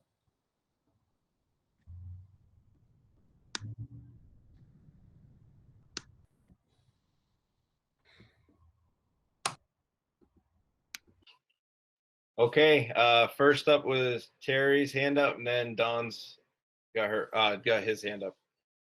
I am so sorry. I am so sorry. Okay, Don. Don, you're muted. I'm sure you're hearing more about it than I am as a board member, but I've been asked, in fact, I mentioned it, I think last week, is there anything happening to bring all seniors back at some time? Some people say juniors and seniors, but the people that I've talked with, in fact, some of them are even students, they would like to see everybody come back for at least a few days so they can kind of bring closure to their high school term. And Dan mentioned what's happening there, but I haven't heard what's happening at the high school with that.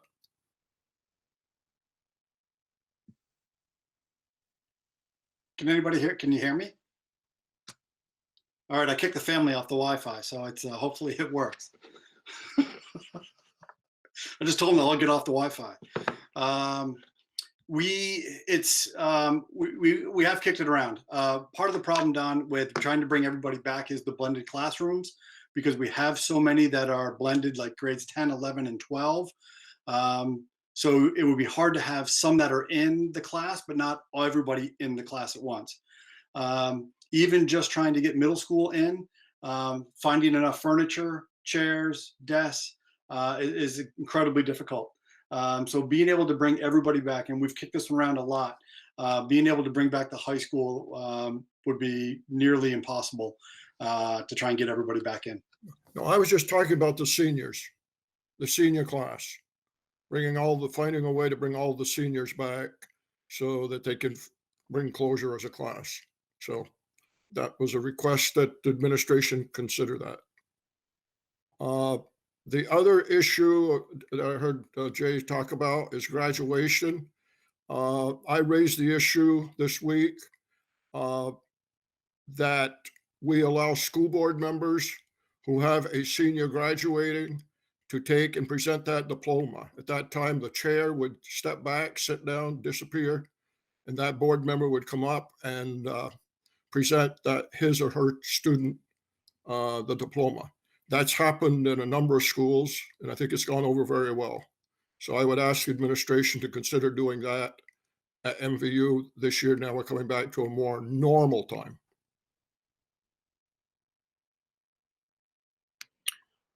Toby, your hand's up.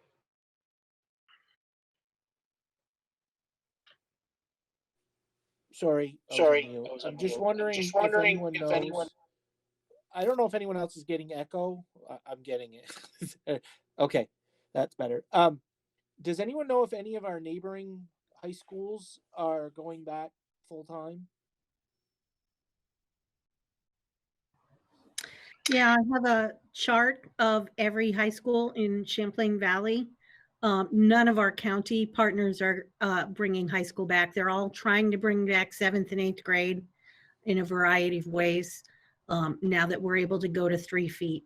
But a variety of things such as the way courses are developed and the way that teachers have their lessons and units planned for hybrid for the end of the season. None of our area high schools are bringing it back. And they don't have any intention to? No, not for the end of the year. Okay. We are all expecting everybody to be back full time. Obviously, we expect there to be masking and other protocols, but that is our plan. We expect everybody to be back next year. Okay. But nobody in our surrounding area is looking to bring back high school, and very few in the region at all are looking at high school. Thank you.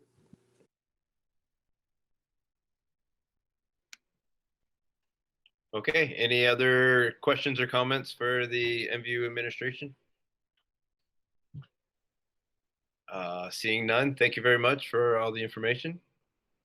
And I believe we can move on. So our next administrative report is the superintendent update and newsletter. Well, because we've had a lot of presentations, I'm not going to go, this is sort of MVU's night, but I wanted to point out a couple of things. One, the Portrait of a Graduate team is working really well together and is now at the point where they're gathering data. And I believe our next board meeting, we hope to have a student group come and gather some input from the board as community members about the strengths and opportunities, aspirations, and I forget what the R stands for, but about our school.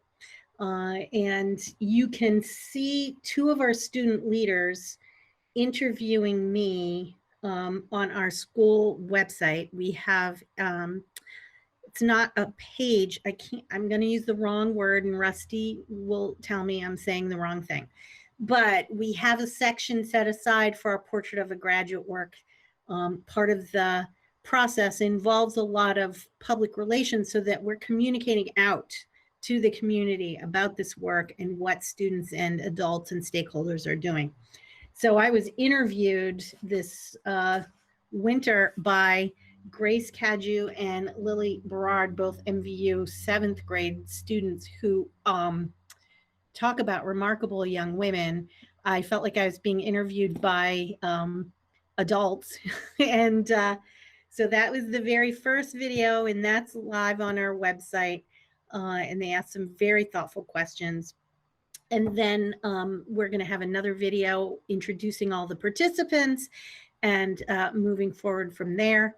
The source stories, data input that we're getting is I'm on a group of mostly students, Beth Ann and I and Alyssa Urban, and then a bunch of 5th to 6th and 7th graders are trying to collect data from youth. And we've sent out a request for kindergarten through 3rd grade students to color what they wish their school would look like, draw us a picture of their hopes for their school. So we're really being very, we're as far-reaching as we can. And there's a group devoted to community and a group devoted to school staff and getting their input as well. So I hope for the students to come and present themselves and speak with you themselves next time. And I wanted to also point out that the Rotary gave us a gift this week. And I wanted to thank them, our teachers, and it is Teacher Appreciation Week. So it's actually a really good time to do this. I recorded a video for Teacher Appreciation Week, and I did put it on Twitter. I think it's supposed to be part of a larger compilation. But the Rotary raised some money for area schools in an attempt to really thank our teachers and our staff and our bus drivers and our food service folks and everyone who just went above and beyond and worked through the pandemic and supported our children in a very difficult time. And so they gave us a gift of $1,000, knowing that it's certainly not enough, but that we can do something together, add to it, and have some kind of celebration as a kickoff and a thank you. So I was very appreciative of that gift and wanted to make sure that I mentioned that. And so you will see other reports from HR and from early childhood and student services, et cetera, in the report. And as always, please reach out to me or to any of those administrators if you have any questions. Thank you, Julie. Any questions for the superintendent report and newsletter? Don, your hand's raised, but I think it's from before. Okay, it was from before. Okay, so we can move on to new business. And first up under new business is transportation contract extensions. Okay, I'm going to share my. Chris, I'm getting a horrible echo, but.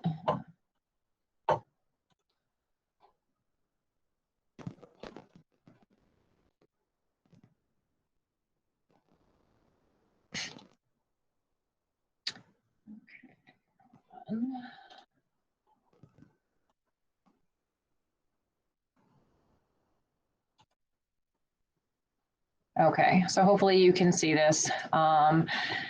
As most of you, I'm sure, are aware, we currently contract with M&T Transportation as well as Grand Avenue for our student transportation to get them to and from school.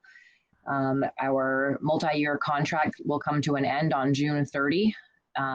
Julie and I have discussed a possible contract extension. I think we've discussed it with you as well, a one-year extension of these contracts with a contract renewal growth limit of 2.6% as announced by the state as what's allowable. And so I just wanted to show you in these contracts what that means as far as cost for this transportation. Oops, I already went by it. Uh-oh. Looks like this is supposed to be two-sided and it might only be one-sided in my scan. Okay, maybe I won't show you. I will change what is in the drive and I will just share the information with you now. So as far as for Grand Avenue, they contract currently, I just want to share with you, they do the Swanton kindergarten through grade 12, as well as the high school for the town of Swanton. They also transport our Alberg students to MVU, and they take care of the MVU vocational for those students as well. With a 2.6% contract renewal amount, that would make the Swanton K through 12 $40,154. MVU Swanton students would be $9,916. The Alberg busing would be $62,021. And the MVU vocational is actually a round trip cost or a per day cost. So the round trip is $102.60 or $205 a day. As far as the contract with MNC Transportation with the same 2.6% increase, which is our Franklin and Highgate busing, MVU athletic trips, and athletic busing, and the Franklin and Highgate field trips. Franklin K through 12 would be $38,479. Highgate K through 12 would be $38,479. MVU's Franklin, our Franklin kids getting to MVU would be $21,110. The Highgate students to MVU, $10,131. Athletics and field trips, that's actually a per mile cost with a wait time. It would be up to $1.70 per mile and $16.50 an hour for the wait time. And Franklin and Highgate field trips would be $1.70 per mile and the same $16.50 per hour of wait time. Again, these would be a 1 year renewal, and then most definitely we'd be required to go back out to bid again. So I'm looking for these renewals and approve the board chair to sign if the board is agreeable. So this is the last time we can extend the contract? Not necessarily the last time, but just in the best interest of the school district. We've had a multi-year, we're extending it 1 year. I think if, really this year's discussions were centered around the fact that, continuity and consistency is probably best for students. I think everybody's put their best foot forward through the pandemic to make this relationship work to the best of our ability, but we really should probably go back out to bid for a contract this size next year. Okay, at this time, I'd entertain a motion to accept the recommendation of extending the transportation contracts 1 year. Terry's the first.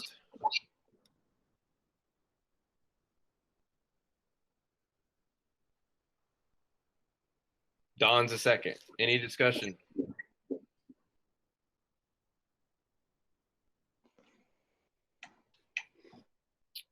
Seeing none, all those in favor of extending the transportation? Oh, Toby. So Laura, there's an increase, right? 2.6%. There's a 2.6% increase. That's what was discussed with Julie and I with the transportation company as a potential increase. And that's what's been announced by the state of Vermont and the Agency of Ed as the contract renewal growth rate for this year. So it cannot exceed that, or we would be required to go back out to bid. So both transportation agencies would be increasing their charges to us by 2.6%. 2.6%. And they would definitely take that no matter what. Like they're not going to do it for anything less than that in the renewal. Is that like giving? We've discussed this to date. I don't know if Julie wants to speak more, but Julie and I have met with both of the bus companies and explained that this was a contract renewal amount and they were agreeable. Yep. It is lower than what they've gotten in the last 3 years. The last 3 years, it was a 3%. It was a multi-year contract, but they were guaranteed a 3% increase. So it is less than what we've had each year for the last 3 years. And is there any fuel, if fuel goes through the roof, does that hit us or hits them? It would hit us, but it's at the $4 mark. It's that really high back a few years ago when the fuel rates really spiked. So it's $4 a gallon. So we haven't seen that in quite some time. Right. Okay. But yes, there is one, but we would be responsible to pay that if it goes up that high. Laura, do any of our buses run on natural gas? No, I wish they did. Not right now. Yeah, I know some bus companies are changing over. I didn't know if as they buy new buses, if they were doing that. Not that I'm aware of yet. Are we ready to vote? Looks like we are. All those in favor of extending the transportation contracts 1 year, raise your hand.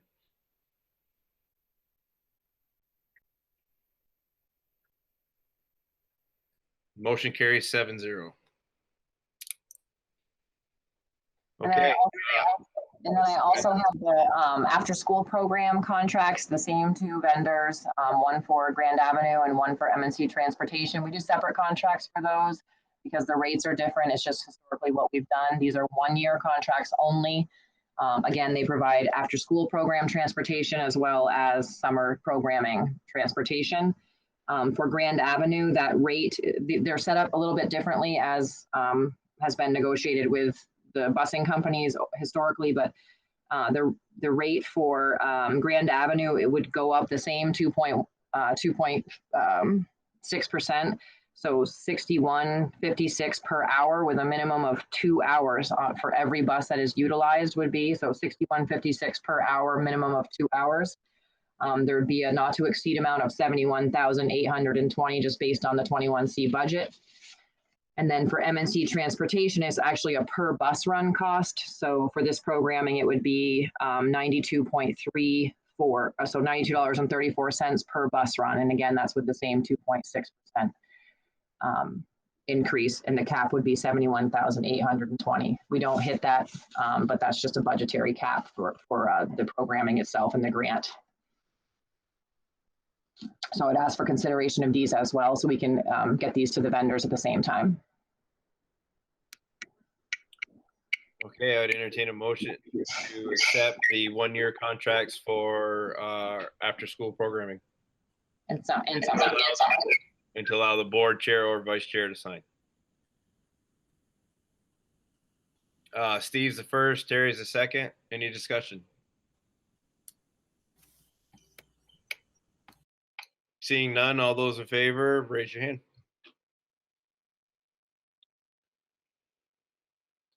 Motion carries 7-0.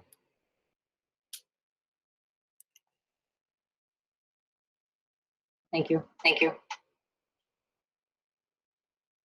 Okay, still under new business, we have a release of teacher from contract.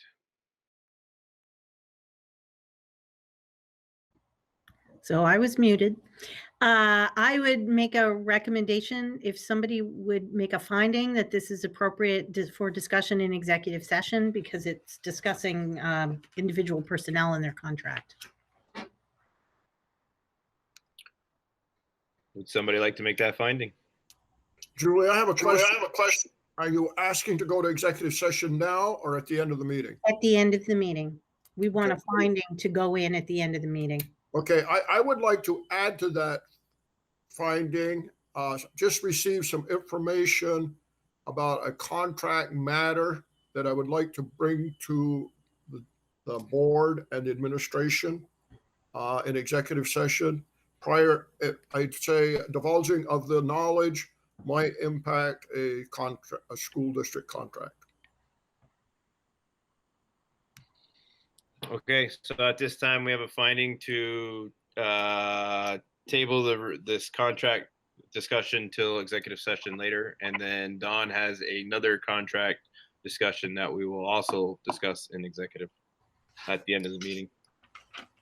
So at this time, we can move on to old business. First up under old business is warrants. Okay, here we are again. Can you all hear me? All right. So I got the warrants, Laura, thank you.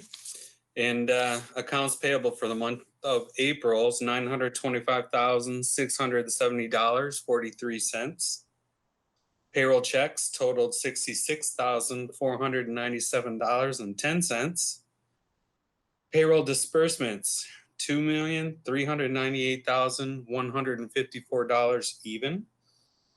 Payroll deductions, $611,746.66. Total disbursements for the month of April is $4,002,068.19. Gotta entertain a motion to accept check warrants as read. Terry's a first. Joanne's a second. Any discussion? I would just say it's a visual. And just as an explanation, there were 3 payrolls in April, which is why you're seeing an inflation from the last month.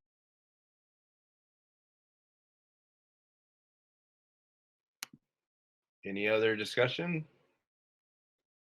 Not seeing any. We're ready to vote. All those in favor of accepting check warrants as read, raise your hand.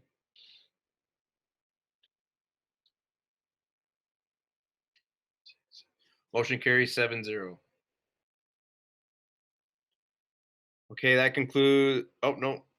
Next up is under old business. We have a financial report and updates. And under that, we have financials and revenues first.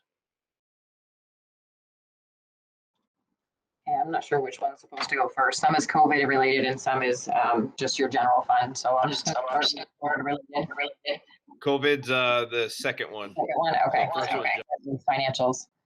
Hopefully that echo goes away. Okay.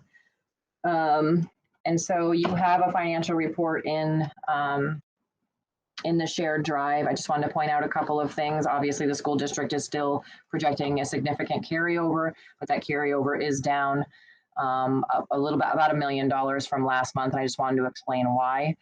We finally did receive the reconciliation from the state of Vermont as far as the CRF or coronavirus relief funds that were repurposed funds from actually fiscal year 20. So last year, that was sort of that big initiative to help the ed fund in general for all school districts in the state. We were asked to identify what the repurposed costs were that we repurposed budget funds out of our fiscal year 20 budgets for, and that we could replace with CRF funding. And so in this revenue report, you will notice that I've reduced the anticipated general state support grant by about $650,000. And that was replaced with accounts receivable of a CRF grant. But that's not reflected in the general fund because now that's grant funding. So it was replaced. We've been made whole, or we will be, but it's not in this financial report anymore. It's not coming from taxes or the general ed fund, I should say. Other than that, the reason for the difference is primarily because the expenditures are up about $450,000, but $350,000 is because of the projects that the board was so graciously approved as year-end projects at the last meeting, or maybe it was the one before. Anyway, so that makes up that difference. So currently still projecting a $2.8 million carryover in very good shape as we had projected, but I just wanted to explain those changes.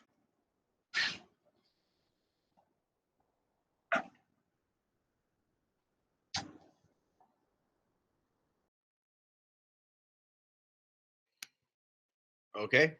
And then moving right along to the COVID expenses and revenues information. You typically adopt those, Chris, if that was something, I'm not sure if you feel comfortable doing that, but typically the board doesn't approve them, but you not adopt, you yeah, approve, I guess. Adopt. I think it's the words accept. Thank you. I'm getting a horrible echo, so it's throwing me off, you guys. I'm sorry. Okay, I'd entertain a motion to accept the financial reports as read. Steve's the first. Jen's the second. Any discussion? Seeing none, all those in favor of accepting the financial reports as read, raise your hand. Motion carries 7-0. Okay, now on to the COVID expenses and Okay, so I have included both a revenue report and expenditure report specific to COVID financials at this point in the year. These are actual receipts and actual expenditures. We are only charging, as I said before, actual expenditures once we realize that a grant has been at least preliminarily approved or awarded or received. So the expenditures right now that we have coded to specific CRF, ESSER, or other food service related or HVAC related COVID funding is about 1.38 million. And our revenues receipt to date is only at about 681,000, but I just wanted to, make the board aware and assure you that, we will be made whole on these. We have not moved anything into COVID expenditures unless we understand that those funds will be received prior to the end of the year. So don't be alarmed when you see that the expenditures are more significant than the revenues at this point. Other than that, I did want to share just a change in the timeline again and ESSER funding. We're spending a lot of time as an admin team talking about this, planning for ESSER funding, and we're attending state trainings and coffee talks around timelines and how these funds need to be spent. But I just wanted to share one more time the timeline, the periods of performance for these grants. Can you see that? Yes. Okay, so, and also I wanted to point out, so ESSER 1, $741,000. You can see the period of performance. The budget has been approved, adopted. We've actually, we're filing our last reimbursement request for that. ESSER 2, there was an AOE error in the calculation. So instead of the 2.7 million in original funding, we're actually getting 3.5. A period of performance goes through September 30th, 22. We are working on the application for those grant funds. That will be due November 1st. And then the ESSER 3 amount did not change. That's still the 7.9 million at this point. Period of performance goes to September 30, 24. And a lot of to be determined information on that as far as application due date and budget development, et cetera. Just wanted to make the board aware of this $12 million one more time and that ESSER 2 amount had changed. Laura, I want to thank you because I know a year or so ago I raised the issue about these monies. It looks like everything is flowing the way it should.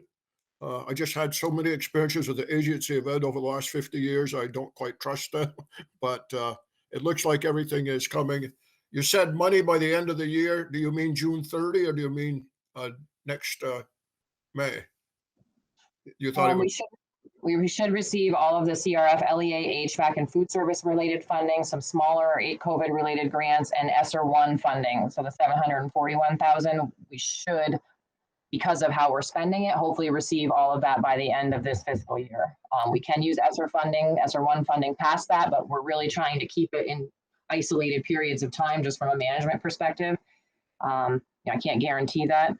I can tell you that some of these smaller, we have a new grant that we're working through with the ECP program, and I know Wendy's on from early childhood right now, and we're working through some smaller grants to subsidize those programs, and they are backwards. They are not easy to manage.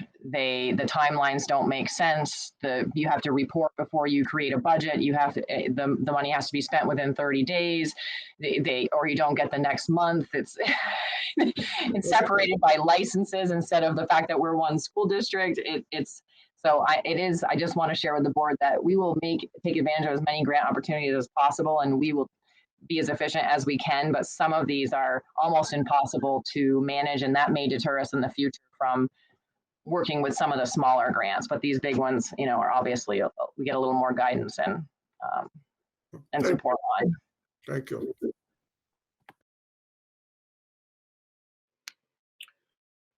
Any more questions or comments regarding the COVID financial updates? Joanne? I don't want to take up too much time on this. And maybe it's just a comment, not necessarily a question, but just when you see those big numbers, and I know Toby maybe a month ago or a few meetings back had, thrown out the community, if there would be a way to, I don't know, just not pass it on, but involve. Maybe my comment is, I know that there's people involved in brainstorming, and I'm sure, how the funding could be spent or taken advantage of, or maybe that's not a good word either, but I guess I'm just Maximize. curious. I'm just curious, and I'm sure it will come, but in the meetings to come. So let's just say the summer programming that I'm sure is going to be in place or possibly in place already. Roughly X amount of dollars is going to go towards that. Are these numbers that we're going to start seeing in the next few meetings? Just so we have an idea. I know the facility team also is going to have, or maybe take a huge amount of those dollars if it can work out to our benefit, for the facility. But I'm just curious. Brainstorming wise, we have, I see this board with markers with the numbers inside, and then all these lines going X amount of dollars for, transportation in the summertime, X amount of dollars for lunches, X amount of dollars for games to help promote learning in the summertime. It's just a thought. It would be really cool to see. Go ahead, Julie, you're done. I know. Well, last meeting last week, we shared with you the rules around some of these funds and the buckets of money that in places where we can spend. We're in the middle of we did our needs assessment. Then we put together a plan where we have our priorities, our recovery plan. Everything is so scripted, Joanne. And there is a process that involves, we'll be getting some board input on that. We'll be getting some community stakeholders involvement. So we have to get some formal feedback on those priorities. And again, they make us narrow them so that they're not huge. But yes, there will be an opportunity for formal input from a variety of community stakeholders and the school board. And then you will continue to see, where we are using certain pots of money for particular pieces. The summer programming is actually not significantly different. We will be bolstering it with some funding, but we already have a very robust between early childhood and special ed services and our after school summer program. And we have partnerships with other programs. So I definitely want to make sure that Beth Ann gives you a presentation about all the things that are happening. But it's not a new thing we're doing with COVID. So luckily we're among some of the districts that have a very solid summer program already. So, but yes, all those questions, the opportunities for input, that will be coming.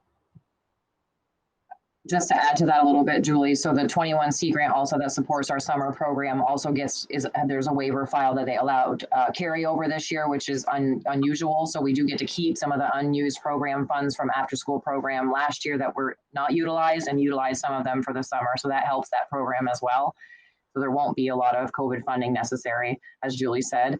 And I would just say that, ESSER 1 is kind of the end of being reactive. That's that smaller pool of the 741,000.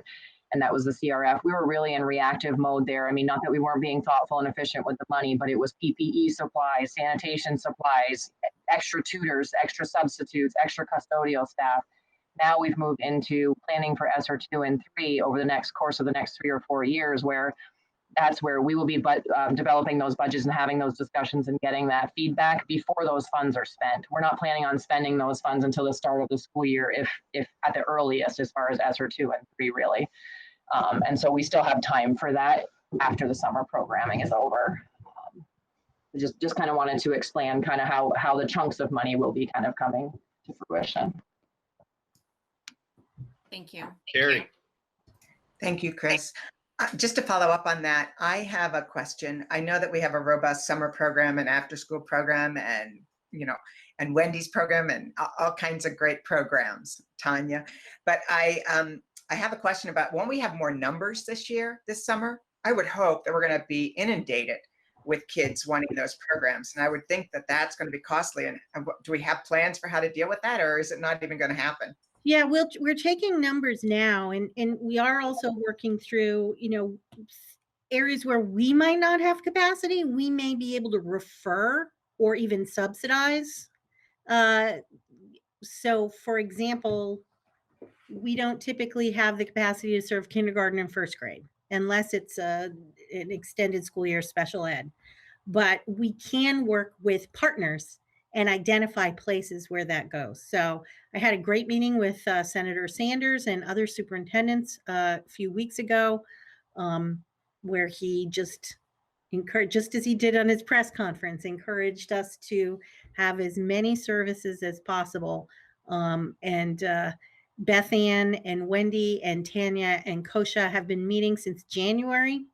And Beth Ann is working with the library and the rec departments and the, you know, other groups so that we can really create something that's more seamless, and then we can promote it. But we're trying to get transportation. We're trying to get all those pieces lined up. It's thank goodness that we have Beth Ann and other folks working tirelessly on it. That's all I have to say. It's quite the puzzle to put together.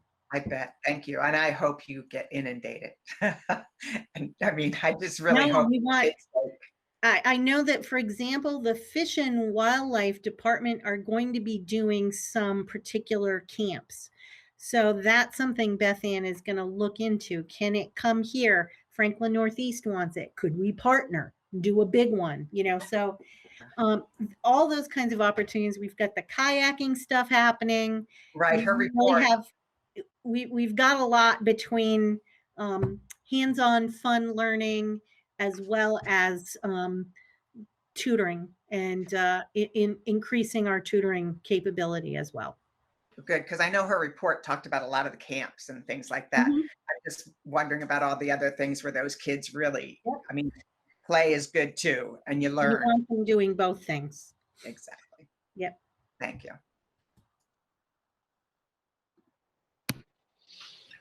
Okay. Any more questions or comments for the COVID financial update? Seeing none, we can move on to other business. And first up under other business is new teacher hires. So you should have in your table in the board folder 3 new teachers that I've met with. I was able to squeeze in one last meeting this afternoon so I could bring that to you tonight. We have an MVU math teacher, someone coming with experience. I was very excited to meet with her, and that's Lauren Tillotson. Kim Gravitt, who's a classroom teacher coming to us, back to us from Sheldon, going to Swanton in 6th grade. And she's also very excited to be coming back to our school district. And today I met with a teacher who also has a number of years of experience, Mallory Brown, who will be teaching, I believe, 4th grade in Highgate. And so we would look forward to approve those new hires. So I'd entertain a motion to allow the board chair or vice chair to sign the new teacher hire contracts. Toby's the first, Steve's the second. Any discussion? Hearing none, all those in favor, raise your hand.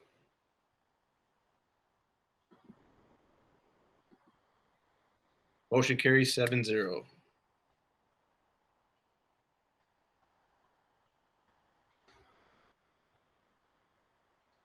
Okay, next up is task force updates. And given the lateness of the hour and the fact that we met last week and we're missing some board members, if everyone else is all right with it, I was thinking we could just skip those. I know facilities hasn't had a chance to meet, and I'm also on with the superintendent evaluation. We haven't had a chance to meet for that either in a week. So, and I'm not sure on the board goals if they've had board goals group has had a chance to meet either.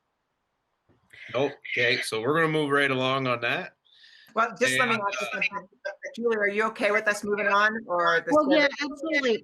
There's a survey that I worked with Terry on to create to help evaluate the board goals and district goals.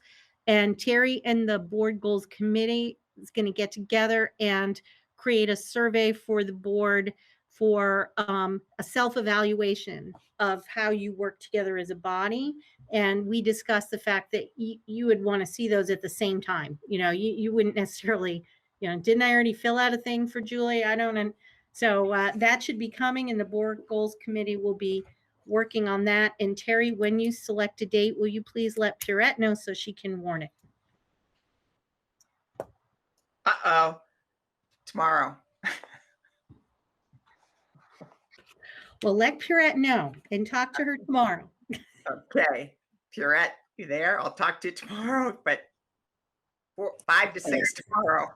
Okay, well, 5 to 6 o'clock, you said? Yes, with the same, and I'll send you the Zoom link that I sent.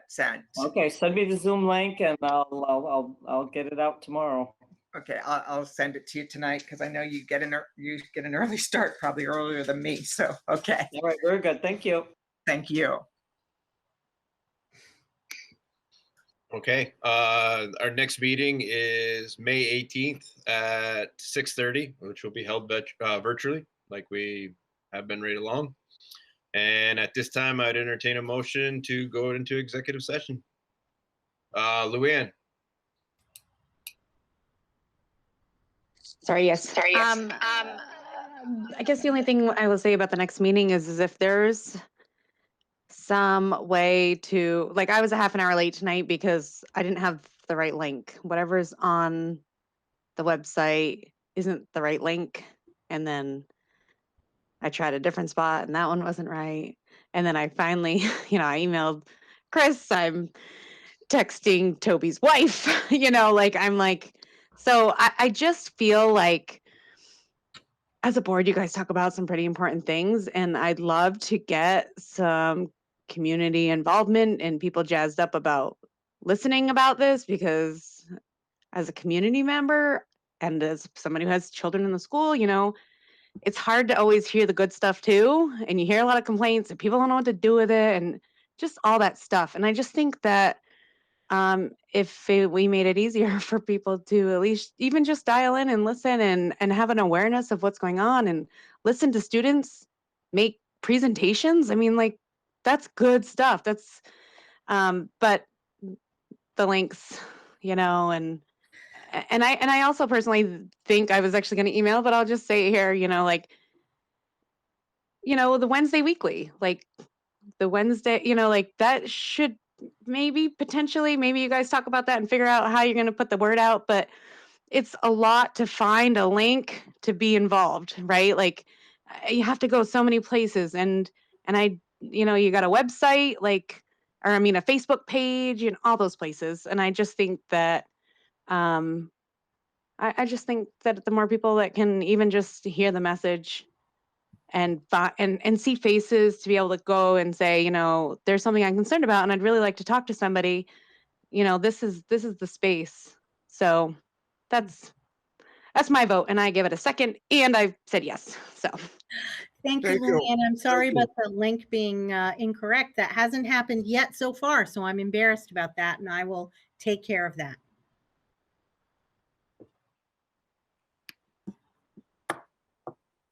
Okay, at this time, I'd entertain a motion to go to executive session just for teacher contract and another contract issue.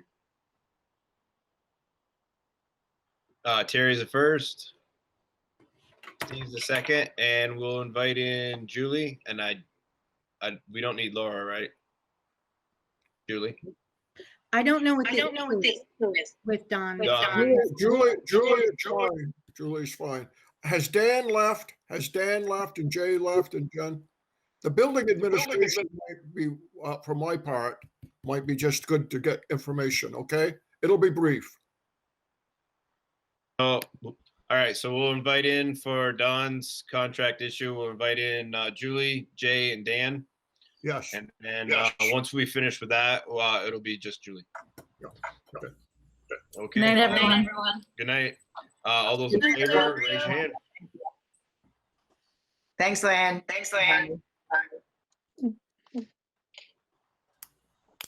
All right, we'll try that again. All those in favor going to executive session, raise your hand.